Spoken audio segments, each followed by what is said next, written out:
What did we learn in class today? Well, the first thing I learned, man, is that French dude throwing them parties with the hooking chicks. Yeah. And the hooking chicks are coming on like they're socialites. And the first thing I thought of is, what's the difference, man? You don't know, once they're in the boudoir, you know, I'm thinking a guy who sprung for $13,000 to go to this party, and he's rolling around with Babette, who he could have got down on the corner for a couple of $100. And he got made. So I learned to watch those parties when you go there with those guys. Victoria's poem knocked me out. Yeah. I wrote down wow, and I did a vibe. I did a vibe with Joe. Right after your poem, I wrote down, "Get out of my life." And then when Joe was chatting a little later on, he said to you, "Get out of my life." I love when that kind of stuff happens. Another good bumper sticker. Yeah, well, yes, it is. And we got bumper stickers all over the place this morning, you know, especially with that one, no problem. What is it? No problem is too much for God? Oh, yeah, if only God gave a blank.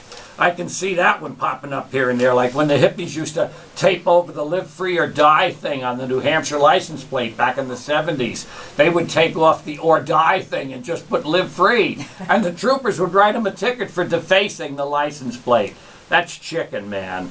Joe's rant, all those people watching that thing. It's a lot of fun, I guess. It gives you something to do. But football causing erectile dysfunction. That's yeah, Joe's theory. Yeah, well, that's only a theory. Now, that's one of the ones you said. I'll have to check. That ain't what I call a working theory necessarily. You know, everybody's a different horse down the trail. And what do we got here? Chicks and natures. Oh, yeah, that's it. If only you had a blank. Oh, yeah. The dude who's, yeah, okay, here's another one. Joe's, oh man, I'm almost done here. Joe Biden. Patrick, what are you on? Joe Biden. I had 3 coffees and no chow.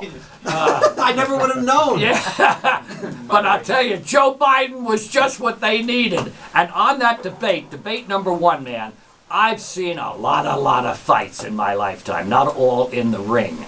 And I've seen many a fight that started with a guy getting popped, and he gets a bloody nose, and they think the fight is over, and the other dude winds up going to the emergency room. That's life in the big city. And Joe Biden was just what was needed. When Joe Louis was the champ back in the olden days in the 30s, they had a guy, it was either Tammy Moriello or Tony Galento, who used to train on beer. He was a big, yeah, but he'd be all right. He'd be fun in a bar brawl. But he came out of the corner and knocked Joe right on his butt in round 1. And then, you know, then Joe got to work and the fight was over. But watch how the fight finishes, not how it begins. Thanks to Patrick Carl and Victoria Sullivan, our poet laureate, Joe Raiola of Mad Magazine, Owen Swenson for pushing the right buttons. Hi, kids. Dr. Michael Tischler and Dr. Claudia Patch from Tischler Dental. And I'm not sure what we did, but we did it. If you stay tuned to WDSD Radio Woodstock, Ron Van Wormer will keep you company all morning with great music and some good vibes. Be well, everyone.